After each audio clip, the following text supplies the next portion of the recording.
എല്ലാവർക്കും നമ്മുടെ പുതിയ വീഡിയോയിലേക്ക് സ്വാഗതം. ഇന്നത്തെ നമ്മുടെ റെസിപ്പിയെ പുറമേ നല്ല മൊരിഞ്ഞ് ഉള്ളിൽ നല്ല സൂപ്പർ ടേസ്റ്റി ആയിട്ടുള്ള മുട്ട വെച്ചിട്ടുള്ള ഒരു ഫില്ലിങ്ങോട് കൂടിയിട്ടുള്ള ഒരു സ്നാക്സ് ആണ്. ഇഫ്താർ സ്പെഷ്യൽ ആയിട്ടോ ഈവനിങ് ചായയുടെ ഒക്കെ കൂടെ ഉണ്ടാക്കാൻ പറ്റിയൊരു അടിപൊളി പലഹാരം തന്നെയാണ്. അപ്പോൾ നമുക്കിത് എങ്ങനെയാണ് തയ്യാറാക്കുന്നതെന്ന് ഒന്ന് കണ്ടു നോക്കാം. കൂടാതെ ഈ ഒരു വീഡിയോ കണ്ടുകൊണ്ടിരിക്കുന്ന സമയത്ത് നിങ്ങൾക്ക് ഇഷ്ടപ്പെടുവാണെങ്കിൽ മറക്കാതെ തന്നെ ഒരു ലൈക്ക് ബട്ടണും കൂടി ഒന്ന് ക്ലിക്ക് ചെയ്യണേ. ചാനലൊന്ന് സബ്സ്ക്രൈബ് ചെയ്ത് സപ്പോർട്ടും കൂടി ചെയ്യുക.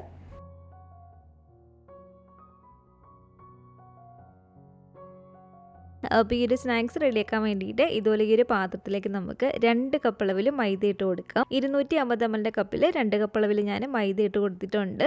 ഇനി ഈ ഒരു പൊടിയിലേക്ക് നമുക്ക് ആവശ്യത്തിനുള്ള ഉപ്പിട്ട് കൊടുക്കാം. അതുപോലെ തന്നെ ഇതിലേക്ക് ഞാൻ 1 ടീസ്പൂൺ അളവിൽ അയമോദകം ചേർത്ത് കൊടുക്കുകയാണ് കേട്ടോ. ഇത് നമ്മുടെ കയ്യിൽ ഉണ്ടെങ്കിൽ ചേർത്ത് കൊടുത്താൽ മതി. ചേർത്ത് കൊടുത്താൽ ഈ ഒരു സ്നാക്സിന് കുറച്ചും കൂടി നല്ലൊരു ടേസ്റ്റ് ആയിരിക്കും. 1 ടീസ്പൂൺ അളവിൽ അയമോദകം നമ്മൾ ഇതിൽ കൈ കൊണ്ട് ജസ്റ്റ് ഒന്ന് ഞെരടിയിട്ട് ഇതിലേക്ക് ഇട്ട് കൊടുക്കുക. 2 ടേബിൾ സ്പൂൺ അളവിൽ നെയ്യും കൂടി ഞാൻ ഇതിലേക്ക് ഒഴിച്ചു കൊടുക്കുകയാണ്. ഇനി നെയ്ക്ക് പകരം നിങ്ങൾക്ക് വേണമെങ്കിൽ 2 ടേബിൾ സ്പൂൺ അളവിൽ ഓയിൽ വേണമെങ്കിലും ചേർത്ത് കൊടുക്കാം. എന്നിട്ട് നന്നായിട്ട് ഇതൊന്ന് മിക്സ് ചെയ്തിട്ട് എടുക്കുക. ഇനി നമുക്കിതിലേക്ക് ആവശ്യത്തിനുള്ള വെള്ളം ഇതുപോലെ ഒഴിച്ച് കൊടുത്തിട്ട് നല്ല സോഫ്റ്റാക്കി നമ്മൾ ചപ്പാത്തിക്ക് കുഴക്കുന്ന പോലെ നല്ല സോഫ്റ്റാക്കി ഒന്ന് കുഴച്ചിട്ടെടുക്കുക. അപ്പോൾ ഇതാണ്ടിൽ ഇതുപോലെ കുറച്ച് വെള്ളം ഒഴിച്ച് കൊടുത്തിട്ട് നല്ല സോഫ്റ്റാക്കി ഞാൻ ഈ ഒരു മാവൊന്ന് കുഴച്ചെടുത്തിട്ടുണ്ട്. ഇതുപോലെ ഈ ഒരു പരുവത്തിന് വേണം കേട്ടോ നമ്മൾ മാവൊന്ന് കുഴച്ചിട്ടെടുക്കാൻ വേണ്ടിയിട്ട്. ഇനി നമുക്ക് ഈ ഒരു മാവ് ഒരു 10 മിനിറ്റ് നേരത്തേക്കൊന്ന് റെസ്റ്റ് ചെയ്യാൻ വേണ്ടിയിട്ട് വെക്കാം. ഞാനിപ്പോൾ ഈ ഒരു മാവ് കുഴയ്ക്കാൻ വേണ്ടിയിട്ട് 1 കപ്പ് അളവിൽ വെള്ളമാണ് കേട്ടോ എടുത്തത്. എനിക്കിപ്പോൾ ഇവിടെ ഇത്രയും വെള്ളം മാത്രമേ മിച്ചം വന്നിട്ടുള്ളൂ. ഇനി ഇതിൻ്റെ ഫില്ലിങ് റെഡിയാക്കാൻ വേണ്ടിയിട്ട് ഇതുപോലൊരു പാനിലേക്ക് നമുക്ക് ഒരു 1.5 ടേബിൾ സ്പൂൺ അളവിൽ വെളിച്ചെണ്ണ ചേർത്ത് കൊടുക്കാം. എണ്ണയൊന്ന് ചൂടായിട്ട് വരുന്ന സമയത്ത് ഒരു 3/4 ടീസ്പൂൺ അളവിൽ ചെറിയ ജീരകം ഇട്ട് കൊടുക്കുകയാണ്. അപ്പോൾ ജീരകം ഒന്ന് പൊട്ടി വരുന്ന സമയത്ത് ഇനി നമുക്കിതിലേക്ക് ചേർത്ത് കൊടുക്കേണ്ടത് ഒരു 4 മീഡിയം വലിപ്പമുള്ള സവാള ഇതുപോലെ ചെറുതാക്കി ഒന്ന് കട്ട് ചെയ്തെടുത്താണ്. സവാള പെട്ടെന്നൊന്ന് വഴണ്ടി കിട്ടാൻ വേണ്ടിയിട്ട് കുറച്ച് ഉപ്പും കൂടി ഇതിലേക്ക് ഇട്ട് കൊടുത്തിട്ടുണ്ട്. എന്നിട്ട് നന്നായിട്ട് തന്നെ നമുക്കിതുപോലെ ഇളക്കിയിട്ട് എടുക്കാം. അപ്പോൾ നന്നായിട്ട് ഇളക്കി ഇത് കണ്ടില്ല സവാള ഇതുപോലെ ഒന്ന് വഴണ്ടി വരുന്ന സമയത്ത് ഇനി നമുക്കിതിലേക്ക് ചേർത്ത് കൊടുക്കേണ്ടത് ഇതുപോലെ ഒരു തണ്ട് കറിവേപ്പിലയാണ്.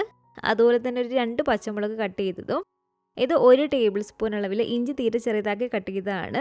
1 ടേബിൾ സ്പൂൺ അളവിൽ വെളുത്തുള്ളി തീരെ ചെറുതാക്കി കട്ട് ചെയ്തതോ അല്ലെങ്കിൽ ഇതുപോലെ വെളുത്തുള്ളി പൊടി വേണമെങ്കിൽ നമുക്ക് ചേർത്ത് കൊടുക്കാം. ഞാനിപ്പോൾ ഇതിലേക്ക് ഒരു 3/4 ടീസ്പൂൺ അളവിൽ ഗാർലിക് പൗഡർ ആണ് കേട്ടോ ചേർത്ത് കൊടുത്തിരിക്കുന്നത്. ഈ ഒരു പൗഡർ ഇല്ലെങ്കിൽ വെളുത്തുള്ളി ചെറുതായിട്ട് കട്ട് ചെയ്തിട്ട് ഇട്ട് കൊടുത്താലും മതി. അപ്പോൾ ഇനി ഇതെല്ലാം കൂടി ചേർത്ത് കൊടുത്ത് നന്നായിട്ട് ഇതുപോലെ ഇളക്കി എടുത്തതിന് ശേഷം ഇനി നമുക്കിതിലേക്ക് ചേർത്ത് കൊടുക്കേണ്ടത് 1 കപ്പ് അളവിൽ ഇതുപോലെ ഗ്രീൻ പീസ് ആണ്. ഗ്രീൻ പീസ് നമ്മൾ വേവിച്ചിട്ട് വേണം കേട്ടോ ചേർത്ത് കൊടുക്കാൻ വേണ്ടിയിട്ട്. നന്നായിട്ട് വേവിച്ചെടുത്തിരിക്കുന്ന ഗ്രീൻ പീസ് ആണ്. അത് 1 കപ്പ് ഇതിലേക്ക് ചേർത്ത് കൊടുത്തിട്ടുണ്ട്.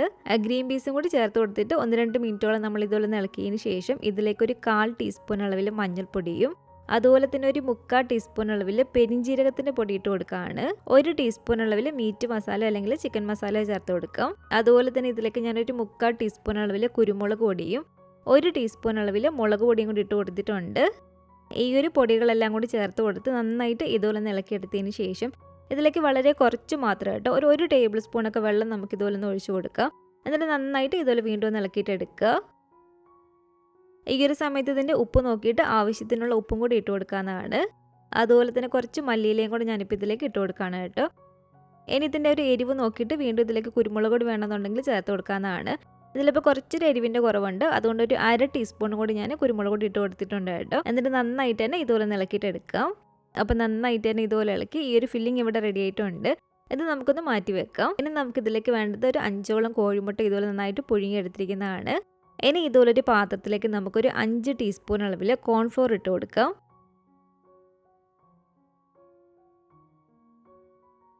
ഈ ഒരു കോൺഫ്ലോറിലേക്ക് ഞാനൊരു 2 ടേബിൾ സ്പൂൺ അളവിൽ നെയ്യും കൂടി ഒഴിച്ചു കൊടുത്തിട്ട് നന്നായിട്ടൊന്ന് മിക്സ് ചെയ്തിട്ട് എടുക്കുകയാണ്. ഇതുണ്ടല്ലേ ഈ ഒരു കട്ടിക്ക് വേണ്ടിയിട്ട് നമ്മളൊന്ന് മിക്സ് ചെയ്തിട്ട് എടുക്കാൻ വേണ്ടിയിട്ട്. അപ്പോൾ ഈ ഒരു മിക്സ് നമുക്കൊന്ന് മാറ്റി വെക്കാം. ഞാനിപ്പോൾ ഈ ഒരു മാവൊന്ന് റെസ്റ്റ് ചെയ്യാൻ വെച്ചിട്ട് കറക്റ്റ് ഒരു 10 മിനിറ്റ് ആയിട്ടുണ്ട്. മാക്സിമം ഒരു 10-15 മിനിറ്റ് മാത്രം നമ്മൾ ഈ ഒരു മാവൊന്ന് റെസ്റ്റ് ചെയ്യാൻ വേണ്ടിയിട്ട് വെച്ചാൽ മതി കേട്ടോ. അതിൽ കൂടുതൽ സമയം വെക്കണ്ട. ഒരു കൗണ്ടർ ടോപ്പിലേക്കോ ചപ്പാത്തി പലകിലേക്കോ കുറച്ച് പൊടി ഇതിലൊന്ന് തൂക്കി കൊടുത്തതിന് ശേഷം ഈ ഒരു മാവ് നമുക്ക് ഇതിലൊന്ന് കൈ കൊണ്ട് റോൾ ചെയ്ത് ഒന്ന് നീളത്തിലൊന്ന് ആക്കിയിട്ടെടുക്കാം. ഇതുണ്ടല്ലോ ഇതുപോലെ ഞാനൊന്ന് നീളത്തിലാക്കി എടുത്തിട്ടുണ്ട്. ഇനി നമുക്കൊരു മാവൊന്ന് കട്ട് ചെയ്തിട്ട് എടുക്കാം കേട്ടോ. ഒരു 5 എണ്ണമായിട്ട് ഇതിലൊന്ന് കട്ട് ചെയ്തിട്ട് എടുക്കുക. ഇതുപോലെ 5 എണ്ണമായിട്ട് കട്ട് ചെയ്തെടുത്തതിന് ശേഷം ഇതുപോലെ നമുക്കൊന്ന് ഉരുട്ടിയിട്ടെടുക്കാം.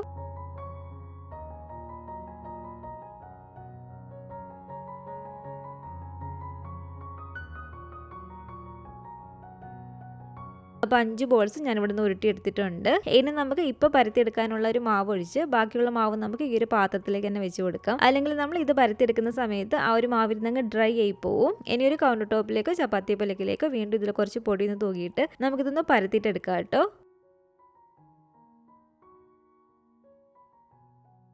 പൊടി ആവശ്യമുണ്ടെങ്കിൽ ഇതുപോലെ കുറച്ചായിട്ട് ഇട്ട് കൊടുത്തിട്ട് നമുക്ക് പരത്തിയിട്ടെടുക്കാം. ഒരുപാട് പൊടി അങ്ങ് ആക്കരുതെന്ന് മാത്രമേ ഉള്ളൂ. ആവശ്യത്തിന് ഇതുപോലെ കുറച്ച് പൊടി ഇട്ട് കൊടുത്തിട്ട് നന്നായിട്ട് നമുക്കിതൊന്ന് പരത്തിയിട്ടെടുക്കാം. ഇത് കണ്ടില്ലേ, ഈ ഒരു കട്ടിക്ക് ഞാനൊന്ന് പരത്തിയെടുത്തിട്ടുണ്ട് കേട്ടോ. ഇതുപോലെ തന്നെ നമുക്ക് ബാക്കിയുള്ള ഒരു 4 ബോൾസ് ഒന്ന് പരത്തിയിട്ടെടുക്കാം. അപ്പോൾ ഇത് കണ്ടില്ല, ഒരു 5 ബോൾസും ഈ ഒരു വലുപ്പത്തിൽ ഈ ഒരു കട്ടിക്ക് ഞാനൊന്ന് പരത്തിയെടുത്തിട്ടുണ്ട്. വീണ്ടും ഇതിലേക്ക് കുറച്ച് പൊടിയൊന്ന് തൂകിയതിന് ശേഷം നമ്മളിപ്പോൾ പരത്തിയെടുത്തിരിക്കുന്ന ഒന്ന് ഇതിലേക്കൊന്ന് വെച്ച് കൊടുക്കുക. എന്നിട്ട് അതിൻ്റെ മുകളിലേക്ക് നമ്മളിപ്പോൾ റെഡിയാക്കി വെച്ചിട്ടുള്ള ഒരു കോൺഫ്ലോറിൻ്റെ നെയ്യുടെയൊക്കെ ഒരു മിക്സ് ഇല്ലേ, ആ ഒരു മിക്സ് ഇതുപോലെ നന്നായിട്ടൊന്ന് സ്പ്രെഡ് ചെയ്ത് കൊടുക്കുക കേട്ടോ. എല്ലാ ഭാഗത്തും ആ ഒരു മിക്സ് ആകുന്ന രീതിയിൽ നമ്മൾ നന്നായിട്ട് തന്നെ ഒന്ന് സ്പ്രെഡ് ചെയ്ത് കൊടുക്കണം. നന്നായിട്ട് സ്പ്രെഡ് ചെയ്ത് കൊടുത്തതിന് ശേഷം വീണ്ടും നമ്മൾ ഈ ഒരു പരത്തിയത് അതിൻ്റെ മുകളിലേക്ക് തന്നെ ഇതുപോലെ ഒന്ന് വെച്ച് കൊടുക്കുക. ഇതിൻ്റെ മുകളിലേക്ക് നമുക്ക് ആ ഒരു നെയ്യുടെയും കോൺഫ്ലോറിൻ്റെ ഒരു മിക്സ് നന്നായിട്ട് തന്നെ സ്പ്രെഡ് ചെയ്ത് കൊടുക്കാം.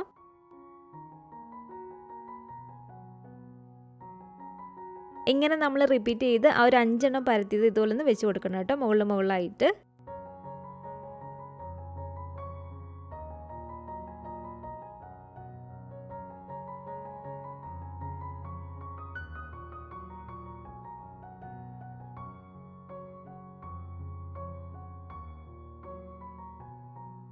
അപ്പോൾ ഒരു ലാസ്റ്റത്തെ പരത്തിയതും കൂടെ ഇതിൻ്റെ മുകളിലേക്ക് വെച്ച് കൊടുക്കുകയാണ്. അതിൻ്റെ മുകളിലേക്കും ആ ഒരു നെയ്യുടെയും കോൺഫ്ലോറിൻ്റെ മിക്സ് ഒന്ന് സ്പ്രെഡ് ചെയ്ത് കൊടുത്തിട്ടുണ്ട്.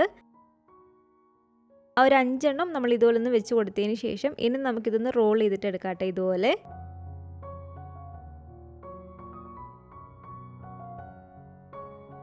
ഇത് കണ്ടില്ലേ, ഇതുപോലെ ഞാനൊന്ന് റോൾ ചെയ്തെടുത്തിട്ടുണ്ട്. ഇനി നമ്മൾ കൈ വെച്ചിട്ട് പതിയെ ഒന്ന് റോൾ ചെയ്ത് വീണ്ടും ഒന്ന് കൊടുക്കുക, കുറച്ചും കൂടി ഒന്ന് നീളം വെക്കാൻ വേണ്ടിയിട്ട്. ഈ ഒരു നീളത്തിൽ നമ്മളൊന്ന് റെഡിയാക്കി എടുത്തതിന് ശേഷം ഇനി നമുക്കിതൊന്ന് കട്ട് ചെയ്തിട്ട് എടുക്കാം കേട്ടോ. ആദ്യം ഇതിൻ്റെ ഒരു 2 സൈഡും ചെറുതായിട്ട് നമുക്കൊന്ന് കട്ട് ചെയ്ത് മാറ്റാം. എന്നിട്ട് ഏകദേശം ഒരു 1.5 ഇഞ്ച് വലുപ്പത്തിൽ ഇതുള്ളൊന്ന് കട്ട് ചെയ്തിട്ട് എടുക്കുക. ഇതിപ്പോൾ കണ്ടില്ലേ, ഇതിൻ്റെ ഉള്ളിൽ ഒരുപാട് ഇങ്ങനെ ലെയറുകൾ വന്നിട്ടുണ്ട് കേട്ടോ. എങ്ങനെ നമ്മൾ ഈ ഒരു സ്നാക്സ് റെഡിയാക്കി എടുക്കുമ്പോഴത്തേക്കും ശരിക്കും നമ്മളൊരു പപ്സൊക്കെ കഴിക്കുമ്പോൾ ഇങ്ങനെ പൊടിഞ്ഞൊടിഞ്ഞ് പോകുന്ന പോലെ ഉള്ളിലായിട്ട് നല്ല ലെയറുകൾ വന്നിട്ട് നല്ല ടേസ്റ്റാണ് കേട്ടോ കഴിക്കാൻ വേണ്ടിയിട്ട്.